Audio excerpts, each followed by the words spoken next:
Hello, and welcome to another episode of the Starchild podcast.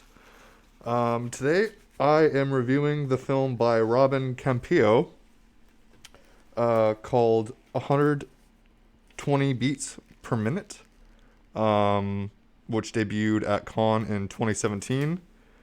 It stars Nahuel Perez Basquiat as the character Sean, and Arnaud Valois as Nathan. They co-star in this 143-minute long film. The budget was $6.2 million, and I absolutely loved it. Also, it is Martin Luther King Day, and this is one of my favorite quotes from him. It reads, let's see. The ultimate measure of man is not where he stands in moments of comfort and convenience, but where he stands at times of challenge and controversy. I love that because it just kind of emphasizes that forward-thinking people, open-minded people, are really the drivers of progress. Also, it is Federico Fellini's birthday, which is my favorite personal director. He would have been 100 years old today. He's directed films such as La Dolce Vita, 8.5, and Armacore, which I highly recommend all of you watch. They're available on the Criterion channel. There is no end, there is no beginning, there is only the passion of life. Very well said. So 120 beats per minute, directed by Robin Campillo. I discovered on accident last night while listening to music. I was listening to a gay 80s, 90s DJ called Bronski Beats, and his song Small Town Boy, which is featured in this film. And I saw the trailer of the film, and I absolutely had to watch it immediately. I know it won the Grand Prix at Cannes in 2017, which is their second place award, and very well deserved. My favorite quote in the film is, "Ignorance is your enemy, knowledge is a weapon." This movie is about the gay rights campaign that took place in the early 90s in France and in New York, called Act Up. It began in 1989 in New York and in Paris. Those were the two main headquarters of Act Up, who Robin Campillo was actually a part of in 1992. And this film is somewhat semi-autobiographical of his life as well. And Noel Perez Basquiat as Sean, seen here, does just such a fantastic job. He's so believable. I am extremely emotional this morning because of how emotionally invested I became in these characters. And Arnaud Valois as Nathan also just does an amazing job in this film. The runtime is 143 minutes, pretty long, almost 3 hours, like 2 hours, 40 minutes, I believe, but very well worth it, especially if you like historical films, autobiographical films, queer cinema. I definitely recommend it for you. If you look here, he has a pink triangle on his shirt. That is the symbol that the Nazis gave homosexual men as armbands to identify them during the Holocaust as they were being exterminated in concentration camps. And it is used today as a symbol of gay rights. Here's a picture of a line of gay men with the pink triangle on their shirts. and the slogan that ACT UP used in the 90s was "Silence equals death," which I definitely agree with, because without activism, people don't talk to each other. Without communication, that leads to violence, and confrontation also leads to war. So I think activism is actually the cure for war and violence. This is a picture of during the AIDS epidemic. Um, and during the movie, I kind of thought, in France, they really exercise their right to assemble and protest and activism, and we do in America as well, but more concentrated. It's not as routine as it is over in Europe, and that's something that I would like to kind of see Americans uh,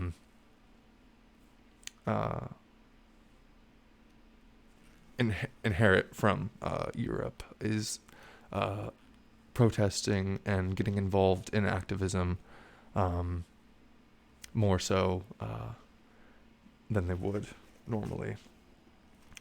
This movie takes place in the early 90s in Paris, France.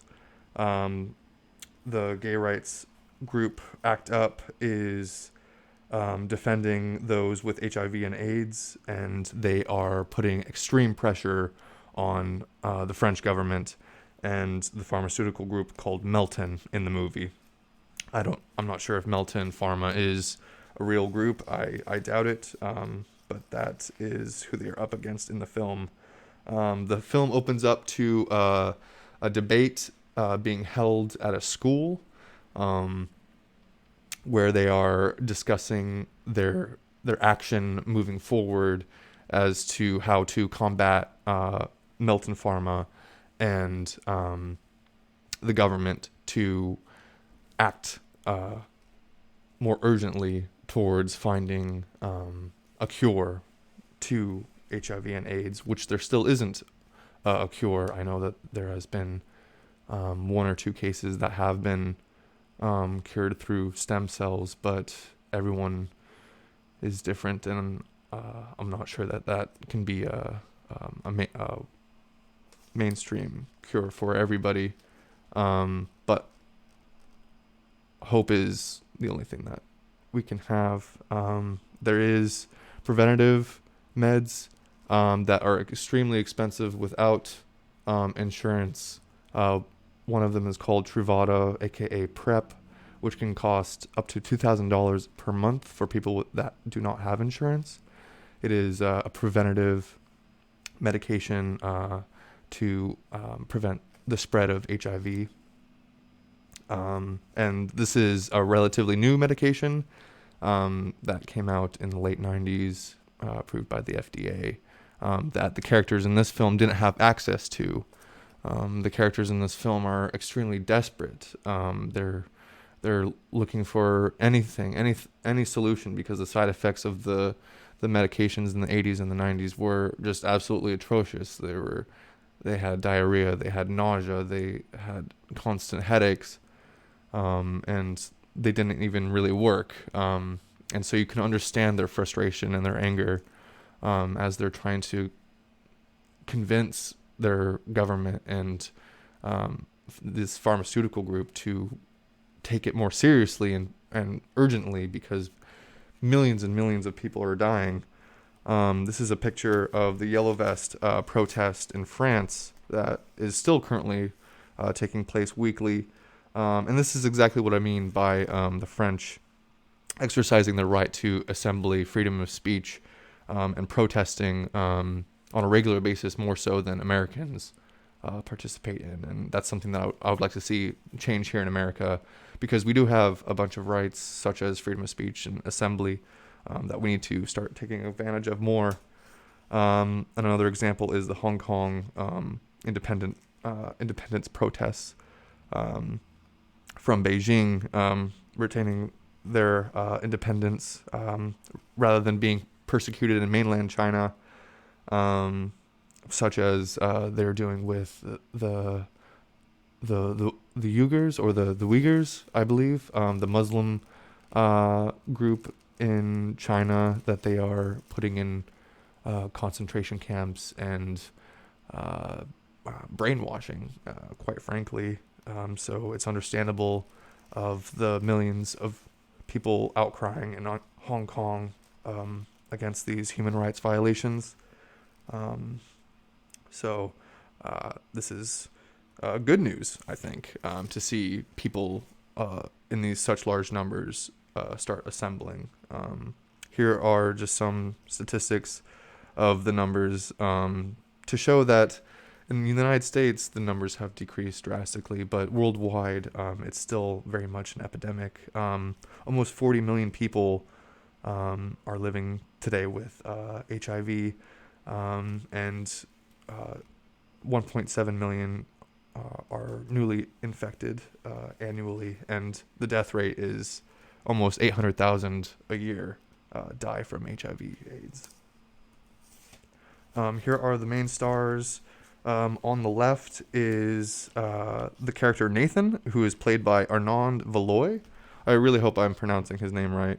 And on the left is Nahuel Perez Basquiat as Sean, and they just do such a fantastic job. You really do get emotionally invested in these characters. It is a drama, and it is in French, and it is long, and that's the only really critiques that I can make, and I can think of an American making a critique of this film. I absolutely loved it. I can't critique this film. This film is perfect. I don't give tens, but 9.9 is the closest thing to it, and this film is one of the most important films of the past decade, and I'm so glad that I found it. This is Robin Campillo, the director, with his Grand Prix prize at Cannes in 2017. The tactics that they use in this film are extremely aggressive and warranted. Not violent, just shocking. And so you have to be prepared that walking in, that these people are fighting for their lives and willing to do essentially anything to convince their governments and these big pharma groups to change their incentives to help these minority groups.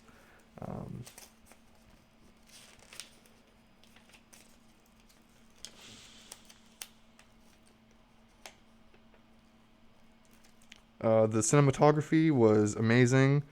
Didn't miss a beat.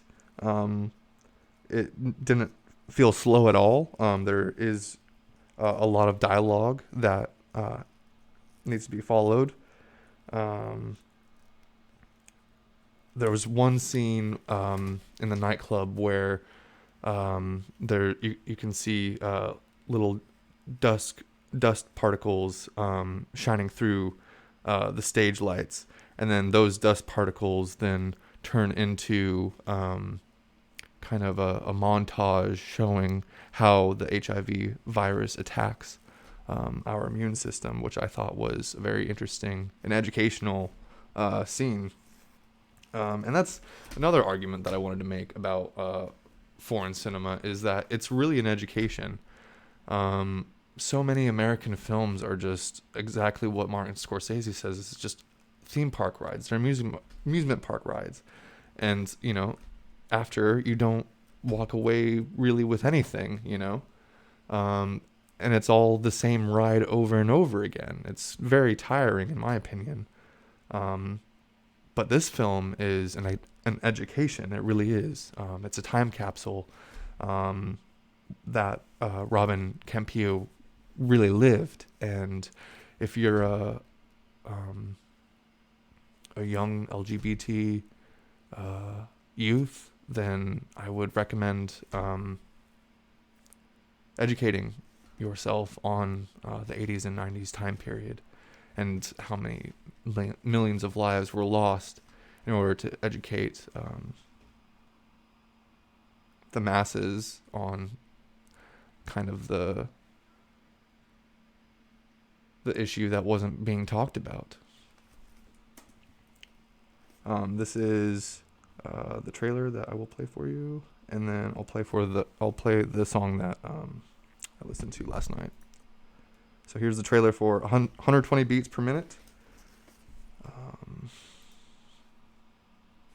Catherine de Médicis demande à Ronsard... Bonjour tout le monde, nous sommes Acte Paris et nous sommes venus vous donner un cours de prévention sur le sida parce que l'État français est incapable de nous informer. Qui vous a donné l'autorisation? Il faut savoir que la capote, c'est la seule manière de se protéger. Pour l'appellation, il faut savoir que le risque existe bel et bien. Je vous demande de quitter cette salle. Nous vivons le sida comme une guerre invisible aux yeux des autres. Pourtant nos amis meurent, et nous ne voulons pas mourir. Nous nous battons contre ceux pour qui l'épidémie est une aubaine car elle tue depuis plus de 10 ans dans l'indifférence générale.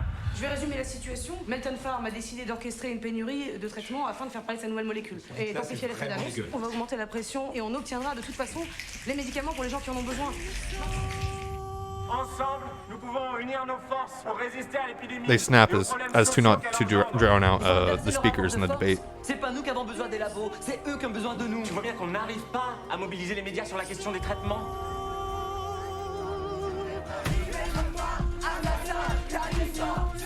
Ensemble, nous pouvons construire une communauté capable d'adopter à l'égard de la maladie une attitude positive et combative. Je risque pas de choper votre connerie de sida, je suis pas pédée.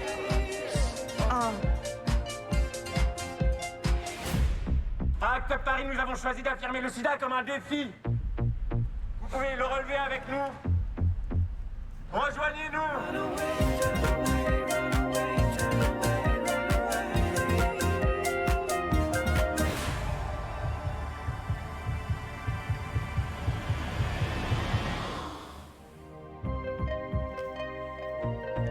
Tu te rends compte que je t'ai jamais demandé ce que tu faisais dans la vie? Bah, moi, de ma vie, je suis séropos, c'est tout. Voilà, quand ça se résume.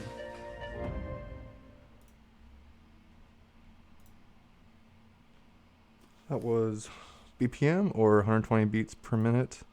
And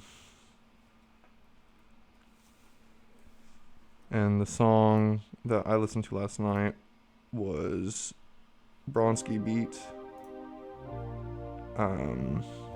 Small Town Boy.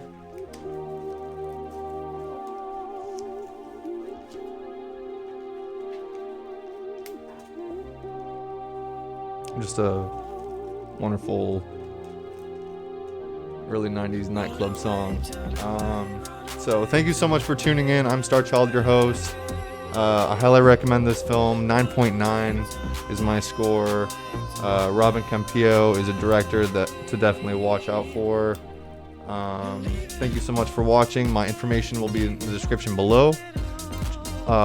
Check out my website, starchildgallery.com. I have a bunch of good content on there, as well as some custom designs for you guys. And tune in next week for another episode. If you have any suggestions or comments, you can also email me at starchild.seattle.com or starchild.seattle@gmail.com. I'll provide that in the description below as well. And continue for fighting for those that don't have as many rights or privileges that we do here in America. I think the next step for the LGBT movement is to help our brothers and sisters in foreign countries that don't have the rights and privileges that we have in America. So the fight continues. Thank you so much, and I will see you again next week.